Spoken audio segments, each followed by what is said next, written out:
we'll just hang out here for a few minutes and see how many people jump on here and see if there's anybody that wants to just hang out in the garage and chit chat.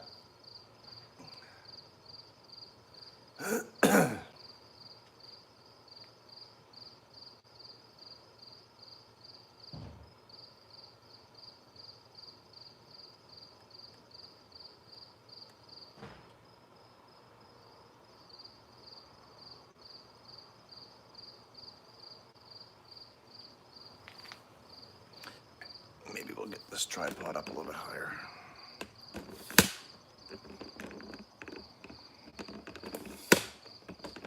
As soon as you come on, guys, don't be afraid to drop a message and say hi so I know who's there. I see someone's watching.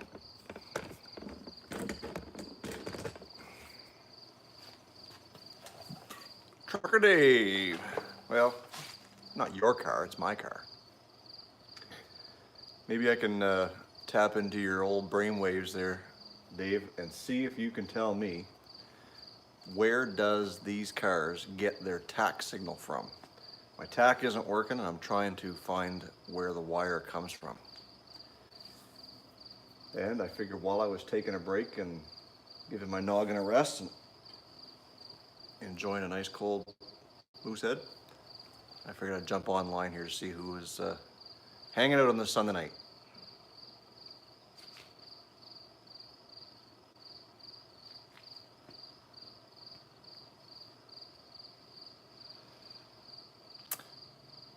Well, I figured it was off the coil, but specifically I can't find the wire that sends the signal inside into the dash. That's the problem that I'm having. I've got a couple of wires that aren't being used under the hood there, original wires, but I just don't know which ones are sending the tack in.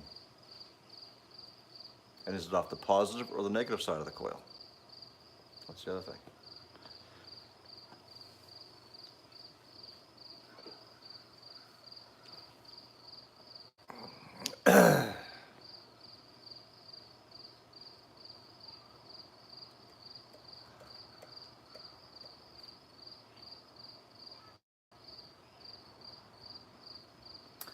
Yeah, that's what I was thinking too. But I hate to take 12 volts and start poking and prodding, if you know what I mean. Hey Corey, what's going on? We're just messing around out here in the garage on the old Cordoba, trying to get that tack to work for the big dyno test on Saturday. And we're heading to St. John, where I've got a dyno session booked on a chassis dyno to see how much horsepower we have with this new engine setup with the new J heads and headers, and just trying to figure out what's going on with the tack and why it's not working. I mean, I know it's why it's not working. It's because it's not connected. I do have a backup plan. I did, waiting on my toolbox top to dry.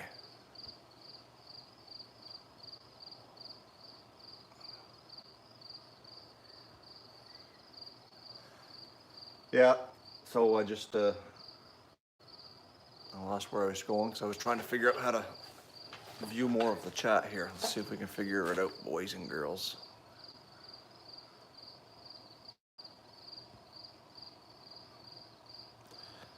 Live chat, all messages are okay. Yeah, we'll do that. There we go. Yeah, Dave, I think that's what I am going to do. I ordered one off of Amazon. It should be here on Wednesday. So in the interim, I'll at least have that hooked up so that I can get my, are the leaves turning yet? Almost, some trees are. This one right here is, they're starting to turn yellow near the top.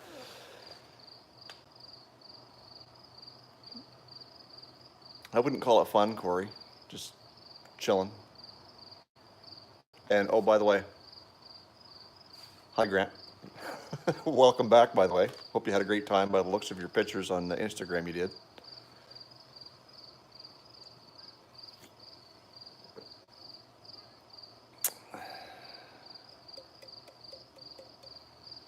But we're not really accomplishing much right here, just more or less taking a breather and putting away at this now for about 45 minutes. And I had to back the car out of the garage because it was getting kind of gassy and I was getting a little bit of a headache. So I figured, well, while I'm getting this fresh air and a nice cold beverage,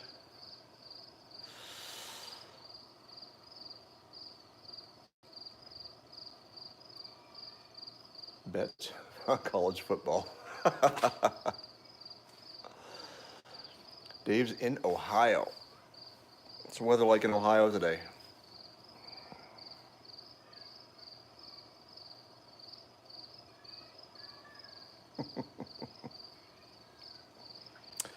Actually, you know what? Today was really good as far as weather goes. It got up to probably almost, I don't know, like 71 or 2, I think, after you convert from whatever the metric is. And last night, we could barely sit around the campfire. It was so windy and cold, and we started getting rained on. So we left my friend's camper, came back down to ours, and of course, we've got that propane fire pit that we stoked up underneath the awning, and it just keeps all the heat inside. And down where I am, I don't get a lot of wind anyway, so we enjoyed the evening, but it was cool. Yesterday in St. Andrews, we went down to see a tall ship that came into the wharf, and it was super cold. I had to take some Kleenex and stuff it in my ears to keep the wind out. It was so bloody windy and cold. But anyways, we had a good time. But still only 2 people. So it must be Dave and Grant. 3 people now. Welcome to whoever just showed up. If you guys haven't yet in this live feed, give it a big thumbs up. That would be great. If you don't like what we're talking about, well, give it a big thumbs down. I don't care. One way or the other. Let me know you're there with your thumbs.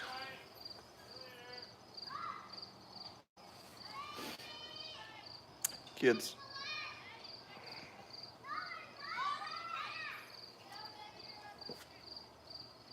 So let's get you guys in here a little bit closer so you can see what's going on.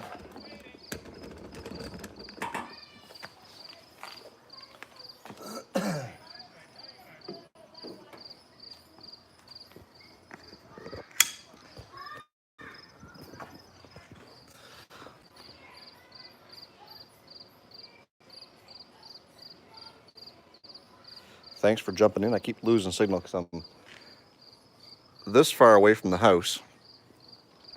And that's one of the reasons why I backed the car out. I figure I might be closer to the internet signal from out here. But anyways, all we're trying to do is we're trying to get the tack working on the car. And not sure what's going on with it, but we're just not getting any signal inside. Everything out here, I say everything is plugged in, but we have bypassed a couple of pieces. There's some factory wiring harness over there that isn't hooked up yet. I shouldn't say yet, but isn't hooked up now because it's nothing to hook it to. We get rid of all the lean burn system off of this thing from years ago. And now we are just running a regular electronic ignition. So I do have a couple wires that don't have anything, but as it sits right now, this is all we've got to work with. But I guess I could start it up for you guys if you want to hear it. Anybody want to hear it? Let me know. Just send a comment right down here somewhere.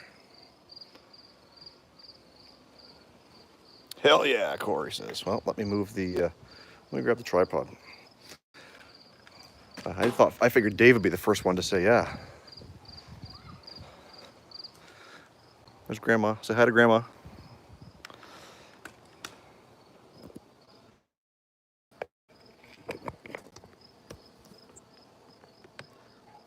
Slow typer, and he's probably driving. He shouldn't be.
The ballast resistor that I had to fix, because every once in a while you just couldn't start it. It would just crank and crank and crank. So I had to get that tied in. I did that, so I shouldn't have to worry about that anymore.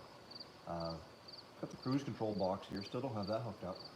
Got the AC compressor here, still don't have that hooked up. Might be the goal over the next, over the winter season here to get some of this stuff working.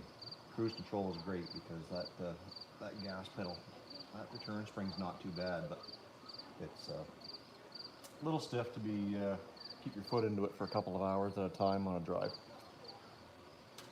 But anyways, for you guys who are new to the channel, who haven't been around for very long, back, and move the camera a little bit. Back a while ago, in March, I traveled to Montreal to pick up these J heads. And the difference between the J heads and the stock ones is the bigger intake and exhaust valves. So and the longer runners. So this head flows a lot more than the stock head. I also, as you can see, put headers on it. And so this thing should breathe a lot better. And with the headers, I also put an H pipe in the exhaust to help equalize the pressures on both sides.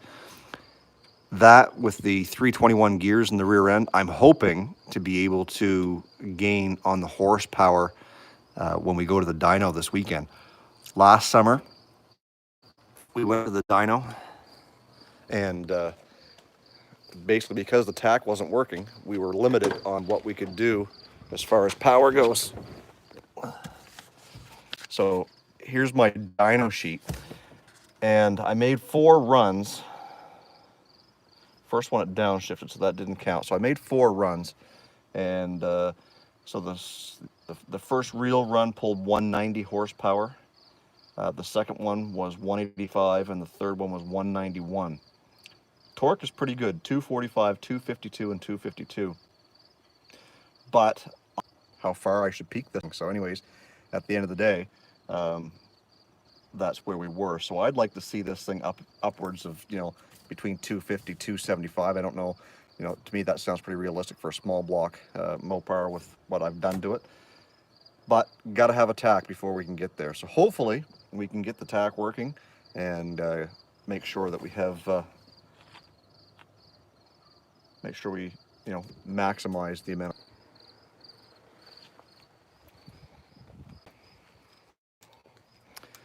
Sorry about that, guys. I keep losing Wi-Fi, so I'm going up closer to the house. And Corey,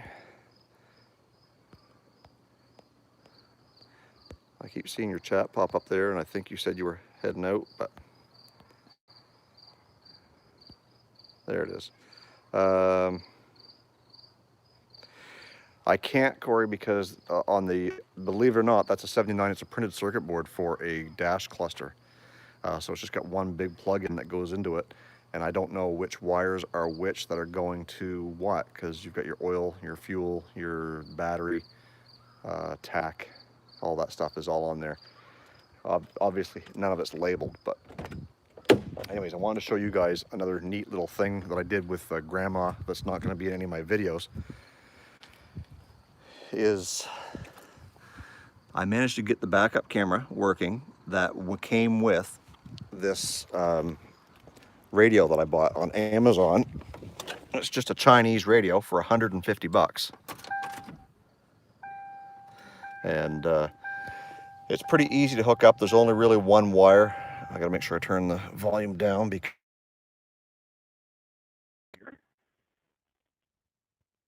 basically when I put it into reverse, I've got a backup camera now.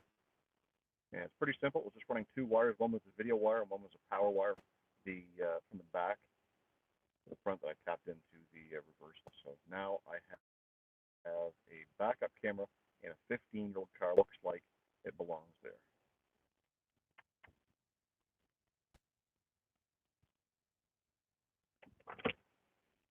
It automatically switches just like that. Keys out, suck. Anyways, that's going to be it.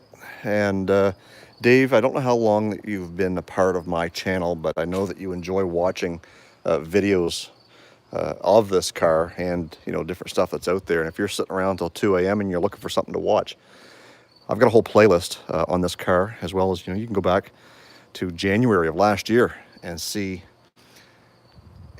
some of my older videos if you wanted to, and you know, catch up on some of the things that we've done in the past. You can actually go back and see the dyno pull that we made with that car back in September of last year.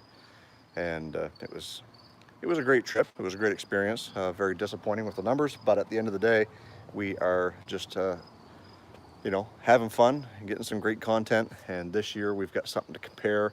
We got a little bit of a benchmark set from what we had stock on this thing before.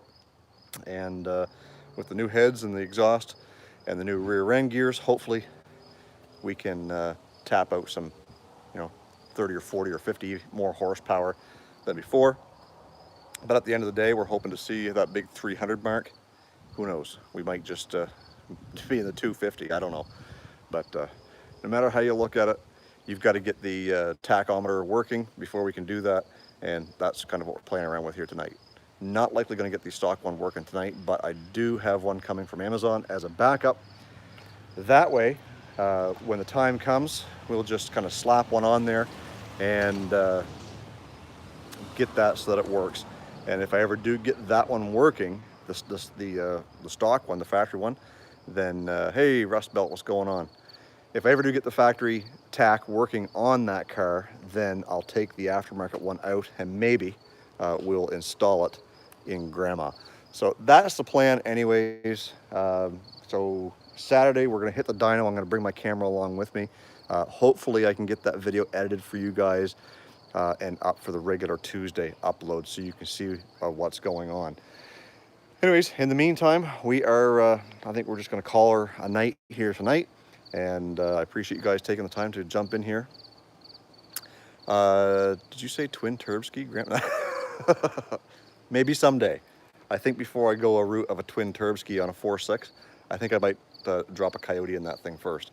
Who knows? Maybe I'll go with a 2.3 EcoBoost. No, I'm kidding. I'd never do that. But anyways, oh, maybe a Cummins. What do you think? We'll put a Cummins in a Grandma. Suppose there's enough room.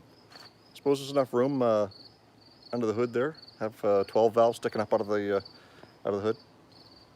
Grandma needs a manual transmission. You know what? You and Budget Panther Fan, when he first started watching my channel, it was like every comment was, "Need to do a manual transmission swap in Grandma. Manual transmission swap." Anyways, did I power stroke swap now? I don't want to say I'm not a Ford guy. I don't know nothing about diesels, but one thing I do know is that you cannot beat a 12 valve Cummins. So I think that's the route that I'm going to go with a project someday. And in the back of my mind, my next project vehicle that I'm going to try and get for myself, obviously for the channel as well, is going to be a square body of sorts. So 72 to 87 Chevy or GMC square body, and definitely gonna go with a Cummins diesel in that. What'd you say, Rust Belt? Oops, crap. You said common rail 12 valve makes much more power easier. Well, again, I'll do my homework and I'll have to lean on you guys for some of that information, because like I said, I don't know anything about diesels and I really want to learn. I shouldn't say I don't know anything. I do know the basics. But I just felt that with a 12 valve would have been a heck of a lot simpler to manhandle. That's not the word I wanted to use. Simpler to learn on based on its simplicity. Anyways, that's for a topic for another day. And yes, Dave, a square body is coming to the channel someday soon. In fact, I've been talking with Robbie from Whitlock Garage, and that's a lot of what they do. They do a lot of C10 stuff. And I told him that rather than go to Pennsylvania next year for a trip, I may actually go to Georgia, which is where he is, Marietta to be exact, And he's going to see if he can hook me up with a project vehicle. Now, the plan is not to drive to Georgia. The plan is to fly to Georgia and roadkill a square body back home to Canada. That's the plan. So, again, I don't know exactly this video. I'm going to go inside and finish editing that. Thanks for dropping in. As always, stay focused on the windshield, not the rearview mirror. I love you guys. God bless. Let's do it again real soon.